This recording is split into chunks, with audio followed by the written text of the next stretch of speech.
Oh my, she's sleeping so soundly. My mother-in-law murmured to my daughter who was dozing off in the back seat, as she parked the car in the outlet mall parking lot. When she turned off the engine, the air conditioning went off too, and the temperature inside the car soared under the scorching sun. My daughter's face turned red, and sweat started to bead on her forehead. Observing this, she gave a creepy grin, stepped out of the car alone, locked it, and went shopping. My name is Olivia, a 31-year-old office worker. I live with my husband Matthew, our daughter Emma, and my in-laws. My in-laws are my quiet father-in-law, James, and my cantankerous mother-in-law Linda. When we got married, my husband mentioned that he wanted us to live with his parents.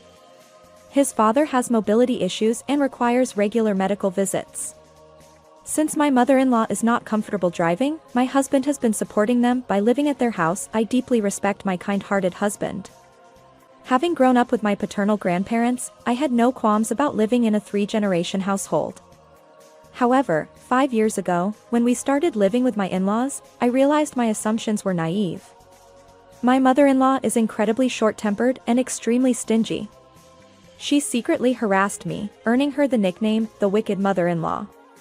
She was nothing like my grandmother, with whom I had a harmonious relationship. While I don't know how she treated her daughter-in-law behind closed doors, my grandmother and my mother seemed to get along well. Consequently, I couldn't fathom the real-life battles between mother-in-law and daughter-in-law seen on TV. I used to think, almost as if it were someone else's problem, that there are people going through difficult times. But living with my in-laws shattered my preconceptions. The harassment from my mother-in-law began on day 1. She declared, "Since you've stepped into our home, you'll follow all our customs." As a result, I was burdened with all household chores, including preparing meals for my in-laws, cleaning the entire house, providing transportation for hospital visits and outings, and having good relationships with neighbors. Any deviation from my mother-in-law's wishes resulted in later complaints. Desperate to please her, I closely observed her methods and mimicked them.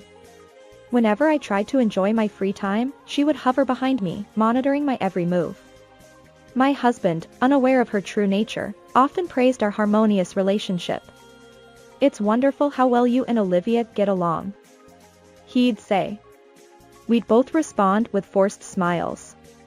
My frequent interactions with neighbors, as per my mother-in-law's orders, led to an increase in acquaintances. Sympathetic neighbors would say, "Isn't your mother-in-law strict and difficult?" Apparently, her wickedness was well known in the neighborhood.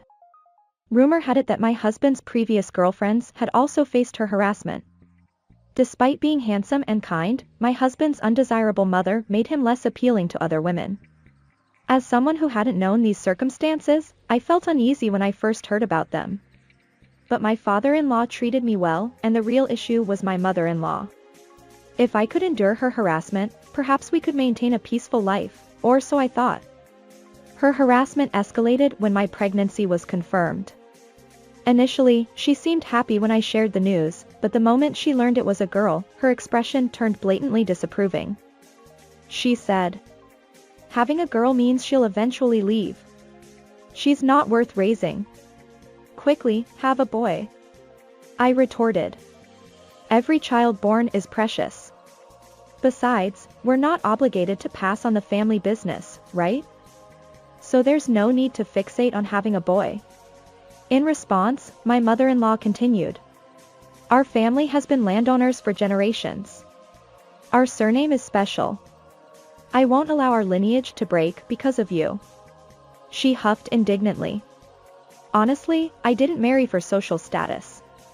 My husband wasn't concerned about having an heir. In fact, knowing we were having a girl, he eagerly anticipated our daughter's arrival, thinking of toys and celebrating her birth. To him, she was the long-awaited girl. While my mother-in-law grumbled about our daughter, she never directly begged my husband for a son, only when we were alone. In secret, she insisted I produce a son. Her attitude persisted even after our daughter was born. In front of my husband and father-in-law, she doted on our daughter, but when our daughter sought comfort from her, especially on bad days, my mother-in-law would coldly push her away. It was clear she didn't genuinely care for our daughter. Grandma is scary. As our daughter grew and began speaking, she started avoiding my mother-in-law, One day, my husband noticed this behavior and confronted his mother.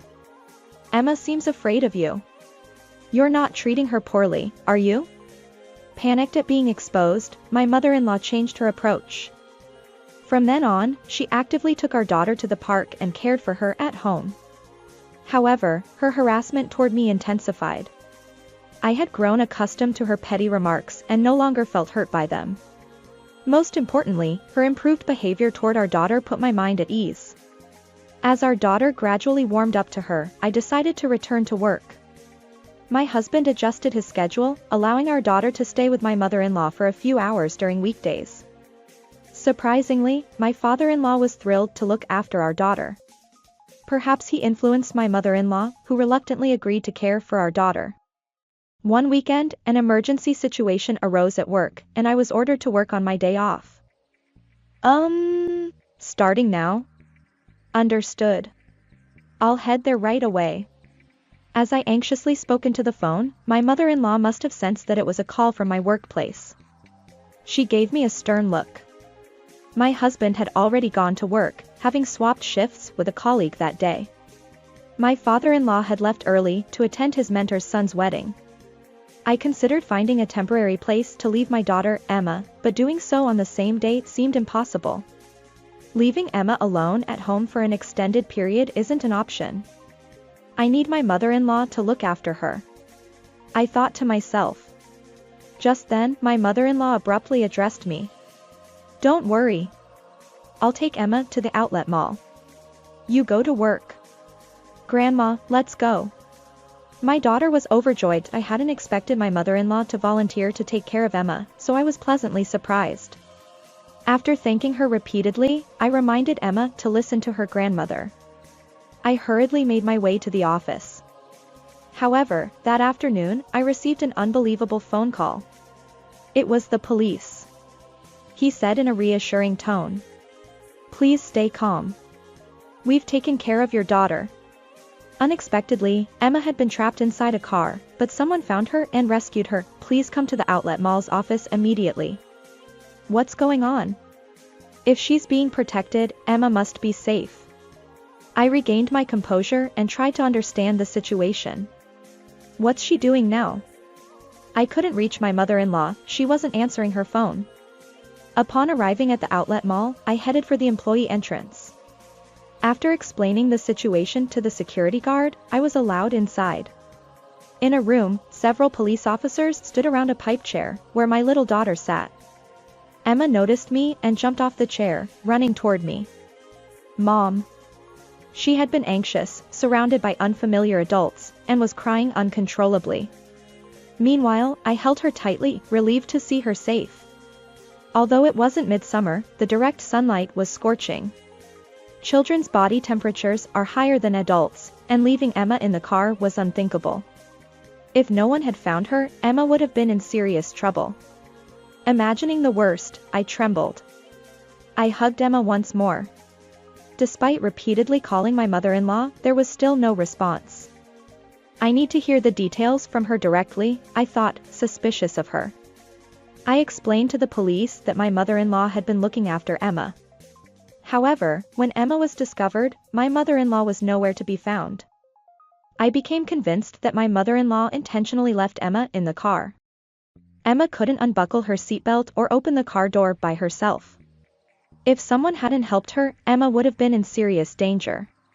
My anger toward my mother-in-law flared up again.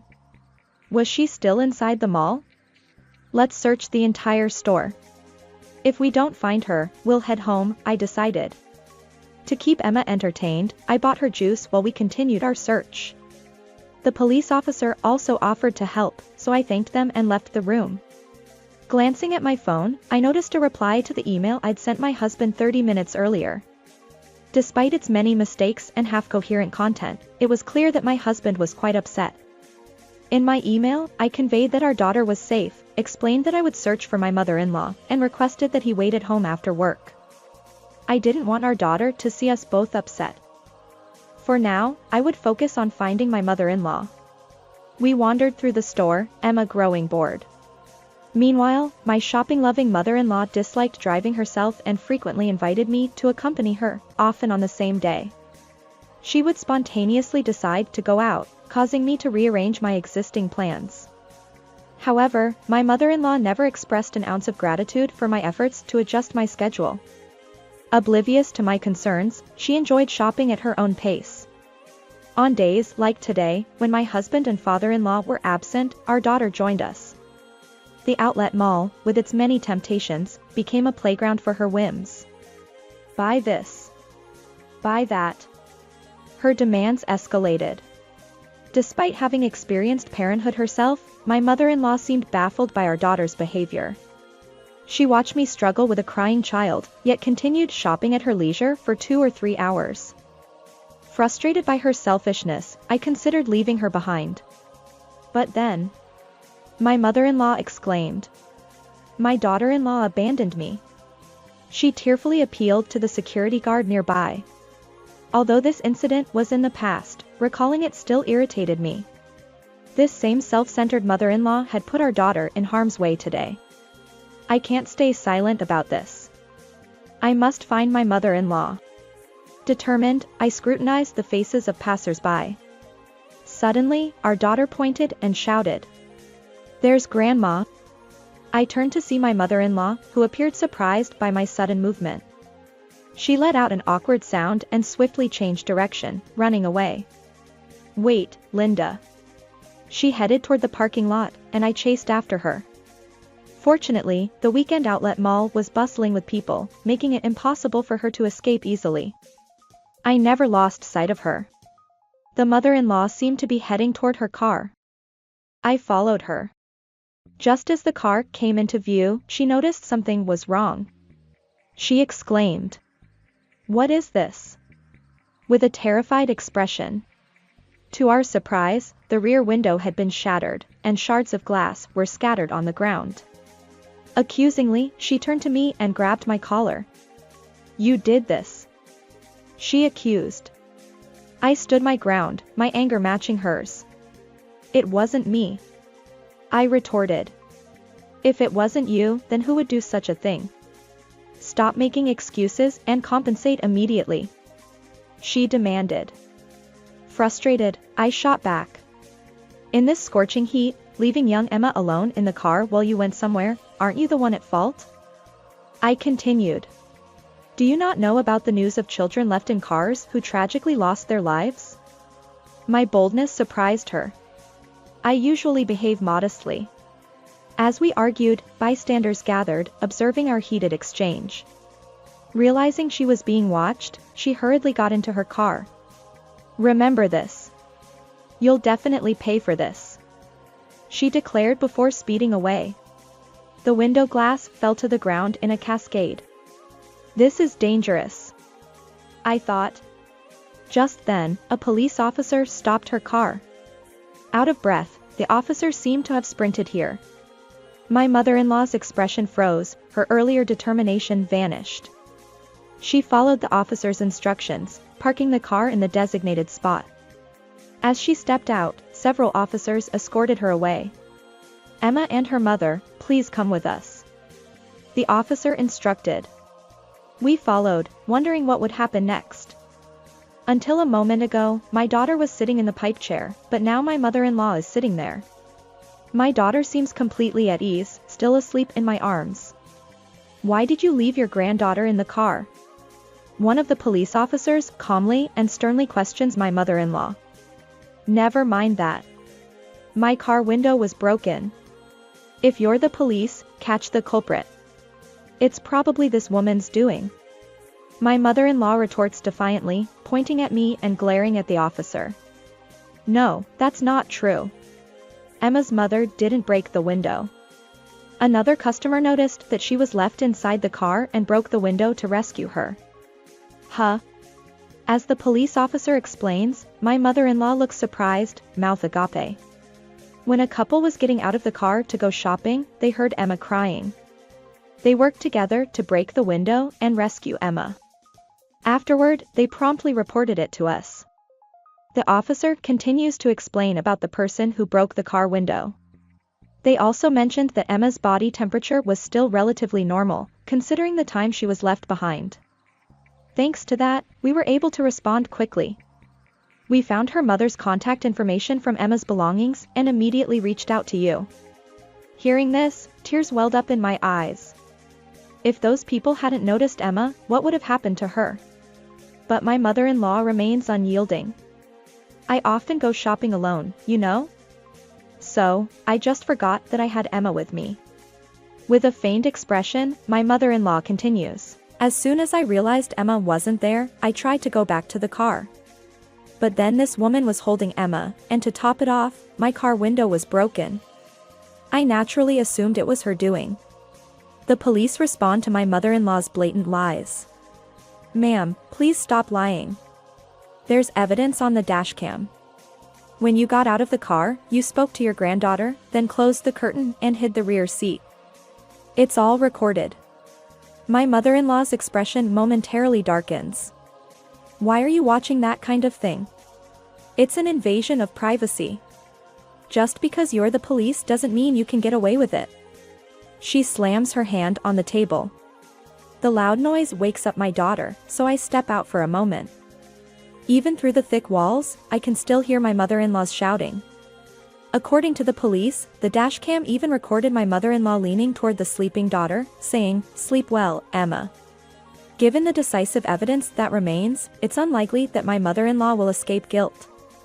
After being questioned by the police for a while, my mother-in-law finally reached her limit. It's because that woman gave birth to a girl. We need a boy in our family.